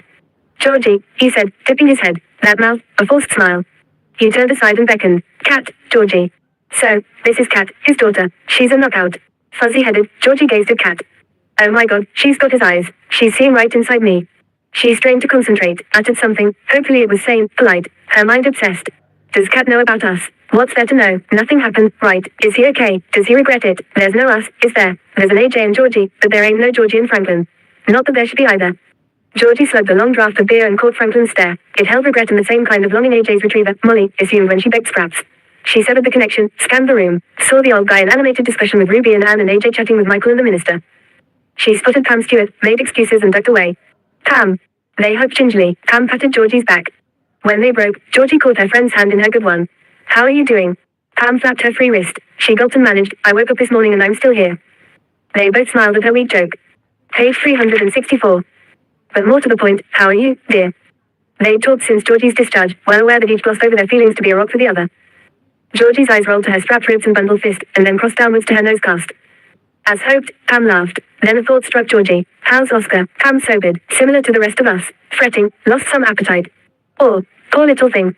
Pam clucked and assured her, don't you worry, we'll make sure he comes good. He'll stay on the farm, of course. He's a Pentecost and belongs at Abigaildy. With Roger and Mick inheriting the place, they'll move in and be three bachelors together. While Georgie was imagining that, Pam unexpectedly said, you and John Franklin seem chummy. King hit, Georgie flushed. He's not so bad, I guess I owe him. Pam searched her face, tone gentle. You know what they say about relationships with those you meet under extraordinary circumstances, don't you? What's that? Georgie asked, not really wanting to know. That danger can be a powerful aphrodisiac but it wears off. You might think it's love but it can't last. I don't know what you're talking about, Georgie muttered. Was it love, or did she just want to jump Franklin's bones? Yes, you do, my dear. Pam sounded sad. After a pause, she remarked, your young Adam is quite a spunk. Georgie laughed unhappily. The fine lines above her nose deepened as she mulled over what exactly Pam suspected. Not prepared to let up, her friend murmured, I'm only interfering because I care. Choose whoever will make you happy. Georgie raked the room for another escape opportunity. Ruby filled one of the Noonan's armchairs and appeared to be asleep. The old man and Michael Pudley were drinking in a corner with Roger and Mick, Abigail's lessees. Page 365. Lewis Davis was pissed, and he and Doug McDougal alternated between maudlin and jovial. There were dozens of people she didn't know who were familiar with each other. She glanced back to Davis and McDougal and glimpsed the big Scot run his hand over the other's cheek. His thumb brushed the tears and lifted the corner of his mate's mouth. Weird. I've often wondered, Pam whispered. Her discreet twitch indicated the two men. You mean? She nodded. We're branded a gay-friendly town, but I suspect the tolerance doesn't extend to the bank manager. Georgie huffed and simultaneously supposed it may explain the men's initial caginess. Michael Pudley, AJ and Bill Noonan now perched on the couch. The old man sat alone. He swiped his eyes with his blue hanky. You must be Jack, Georgie said, arriving at his side. The sad old man looked surprised. Yes. On a roll, she said, and you've loved Susan Pentecost since you were kids in Wedderburn. Wichita actually. My folks owned Wichita Produce. Hers had a farm out of town. You have me at a disadvantage, young lady. He peered at her. You were the lass everyone cheered in church. Georgie. She nodded. Yes, Georgie Harvey. You're our Ruby's friend. They shook hands, as he added, I'm sorry I was a bit slow to place you. I've been so overwhelmed since the news about Susan and Rowley. You have nothing to apologize for, Georgie admitted. I fluked a few lucky guesses about you there, myself. Her throat constricted. She regrouped. I'm sorry for your loss, and that I couldn't help Susan. Page 366. Jack blinked rapidly, eyes watery. He asked, so, how do you know about little old Jack Henry then? I found a bunch of letters that didn't say much yet seemed to have plenty between the lines. Unfortunately, you didn't date them or include your surname and address. They were important, or Susan wouldn't have kept them in the bottom of her robe. So, who is Jack? Has been one of the burning questions for 3 weeks. Is it really only 3 weeks? I'm flattered she kept them, and I beg your pardon that my dull letters became a time-wasting riddle. Georgie waved off his apology. She hesitated before saying, this is none of my business, but I'm curious. It's an occupational hazard. Relieved when he laughed, she blurted out, I gather you thought you had no chance of more than a platonic relationship. Jack replied quickly, what I believed and hoped were two different things. While you live and breathe, never stop wishing for the things that matter. You don't want regrets when it's too late. Georgie scuffed her toes, nodded with emotion. She thought there couldn't be anything worse than the old man's misery. Then she fixed on AJ. With a roller coaster plunge in her guts, she realized her mistake. It could be much worse, and was. In the red corner, AJ and John Franklin conversed intensely. Page 367. Sunday the 4th of April. Page 368. Chapter 46. Get up. The mattress bounced. Her stomach dropped. Come on, AJ prodded her leg. I can't, I'm dying, she muttered, motionless by her mouth. He scoffed. She moaned, head imploding. Go away. TV and radio clamored in competition with AJ. And turn off the damn noise. No sympathy, he prodded harder, it's self-inflicted. Georgie remembered downing quite a few beers at the wake, plus a number of scotches and glasses of red wine. Between that and the painkillers, he could be right, she may have overdone things. You think? She jumped to the present, swallowed, nauseated. It was insensitive and brainless to put a hangover and death in the same category, even the worst hangover in history. Hangovers and death, stale and foul. In her mind, time transferred to the cellar, to her fall, to the discovery of the dead Pentecosts. She flinched, forced her thoughts forward but ended up back at the wake. And faced with a living nightmare. Oh, shit. Across the Noonan's lounge room, Franklin and AJ in debate. Page 369. Georgie fell out of bed and blindly bolted to the toilet. She heaved the contents of her stomach into the bowl. She stared at the vicious mixture, vomited again until her throat burned and the liquid turned black. You finished in there, AJ called, all too noisy and cheerful. Georgie saw his high spirits as a good omen and brightened. He couldn't know about her and Franklin. Could he? She flushed the loo and leaned on the cistern. That bloody kiss. While their lips had locked, pain didn't exist. When Franklin had pulled away, it returned, merged with erotic volts. Desire and pain were powerful antagonistic forces, an apple that tasted sweet and sour in the same mouthful. Her stomach turned and hurled up more bile until nothing remained. She shuffled into the bathroom. After glowering into the mirror for a few moments, she brushed her teeth, gargled and stood under the shower rose with forehead pressed onto the wall. Just as well he didn't see me cry as he left. I don't even know why I cried. I mean, the guy's a bloody good kisser but a dickhead more often than not. She rotated and water pummeled her front. How did life become so fucking complicated? AJ gagged for marriage, and a man she scarcely liked filled her thoughts. It wasn't fair to AJ, and she ought to cut him loose. You want some help with the soap? Must be tricky with the freaky beak and bandages. She slit an eye and saw AJ perched on the vanity. She ignored him. George, I've been thinking. She faced away. A deep and meaningful was the last thing she needed. With a wrench of the hot tap, she growled, I'm not in the mood. The water steamed. It blotched her skin. Unperturbed, he said, do you think Susan and Rolly are together now? Yeah, sure, in the ground. I don't mean physically. Page 370. Where worms and bugs will eat them. Cut it out. Georgie twisted the taps and stood dripping. She swiped vapor off the screen and regarded him through the circle. You know I don't believe in that afterlife crap. But some of us do, George. She toweled off. Where was this conversation going? Maybe Susan's glad she doesn't have to be alone any longer. Georgie stopped mid-rub. You don't seriously believe she's glad she was murdered? He flushed. Well, I mean, how ridiculous, Georgie lashed out. Who the hell understands what Susan went through? All I know is how bad I felt, especially for those first few days in hospital, and I got off lightly in comparison. She was tortured, kneecapped and left in a cellar with her husband's corpse, got hypothermia and finally suffered a stroke. Do you think she's planning to write thank you notes in the near future? Angry and horrified, she wanted to hurt him for making her think about Susan. Not that many minutes in the day passed without her mind fixated on the woman's gruesome death or illicit fantasies featuring Franklin. Or without her wishing she'd met the farmer in life and that she'd never encountered the copper. AJ's voice quaked as he said, I don't know why I bother. He slammed the bathroom door. A moment later, he rattled the lead and exited with Molly. Georgie sank to the floor and accidentally bumped her hand on the tiles. Fucking, bloody, shit. The damaged nerves convulsed. Her eyes brimmed and gave way to tears. She vented emotional and physical pain in deep, racking sobs that hurt her body, fueling the hysterics in a cruel catch-22. Page 371. 3 weeks ago, Georgie had starred in her worst nightmare, or so she thought. The encounter with Magistrate Narcan and conflict with AJ turned out to be tame appetizers for events to follow with the extra complication of a certain man. Dash. And what a complication, something that would have been laughable, her falling for a country cop, an older guy with a kid to boot. Huh. She tried to convince herself that Franklin hadn't revealed their kiss to AJ. Why would he? It couldn't have meant much to him. So, they were in the clear, just as well, because she couldn't envisage life without AJ. Yet Franklin clouded their relationship, all because of one damn kiss and the danger that had acted as a powerful aphrodisiac. Georgie dressed while she listened for AJ's return. She couldn't secure her bra one-handed, so went bare. Had trouble raking her hair, so left it in a bird's nest. Restless and waiting, she caught Susan and Rolly's borrowed wedding photo in her peripheral vision. She found the Pentecost yet unearthed nothing but pain. Miserable, she turned the photo face down. Sometimes winning is still losing.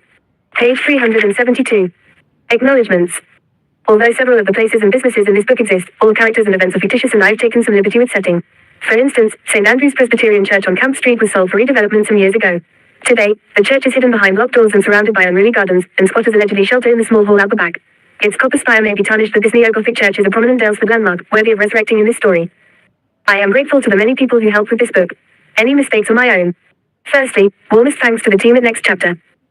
Next, my thanks go to Brian Ricks, Chris McEachin and Tony Haining, who were generous with their insights into policing in the homicide squad and general duties at Dalesford and Melinda, while Tessa Jenkins was a gem for police information.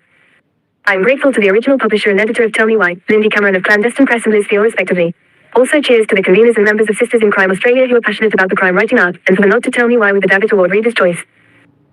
Thanks also to Kerry Greenwood, Andrew Rule and John Sylvester, along with Ruth Wicks, Judy Elliott, Rayleigh O'Loughlin, Sharon Gurry, Ray Mooney, the late Anne Calvert, Maurice Gall, Mandy Tannenbaum, Seamus Anthony, Noah Brooks, Jacinta Butterworth and Alex Petrikos. My appreciation also goes to Ruth Kennedy. A big shout out to my family and friends for being a patient cheer squad, and thanks to you, my readers. I always treasure your messages and reviews letting.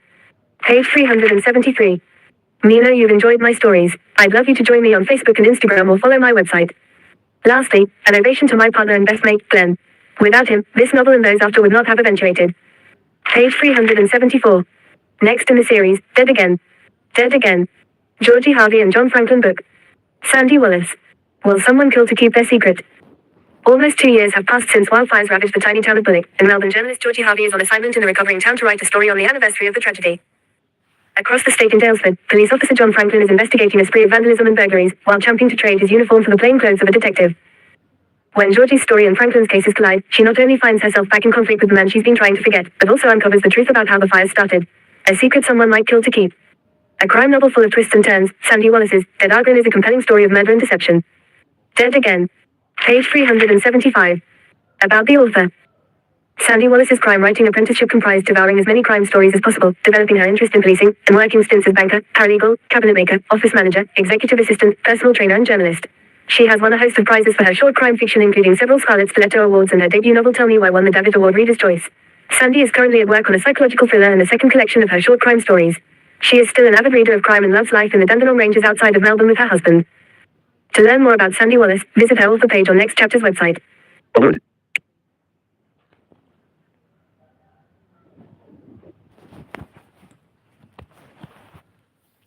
यहाँ पे हमारी streaming का आज last part था। Tell me why audio book की सूरत में हम पेश कर रहे थे।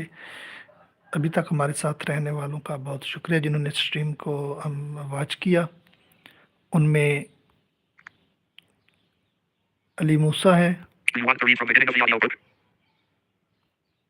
उनका हम शुक्रिया अदा करते हैं। वो हाय बोल रहे हैं System launcher. जी, वालेकुम अस्सलाम। Page 2 of free. Search. Page 1 of free. और काकड़ साहब हमें पूछ रहे हैं कि 5 टॉपिक क्या है। ये ऑडियो बुक PDF की सूरत में हम पेश कर रहे थे, टेल मी वाई, और इस पूरी किताब में History reader. बताया गया है कि My files. YouTube. दुनिया की YouTube. पहली कंघी किसने बनाई, दुनिया का पहला टाइपराइटर कब मर्ज वजूद में आया, साइकिल सबसे पहले किसने बनाई, साइकिल का टायर जो है वो दुनिया में सबसे पहले किसने बनाया। तो बहुत जल्द हम इसको उर्दू में भी इसको लेकर आएंगे। Create. Button. Live. Stream interrupted. तो आपके देखने का बहुत शुक्रिया। अगर आप चैनल पर नहीं हो तो चैनल को सब्सक्राइब कर लें, लाइक कर लें लाइव स्ट्रीमिंग को, और फ्रेंड्स को ज़्यादा से ज़्यादा शेयर करें, और कमेंट सेक्शन बॉक्स में अपनी कीमती राय का इजहार ज़रूर कीजिएगा। Button. इसके साथ मुझे इजाज़त दीजिए। अल्लाह हाफिज़। YouTube.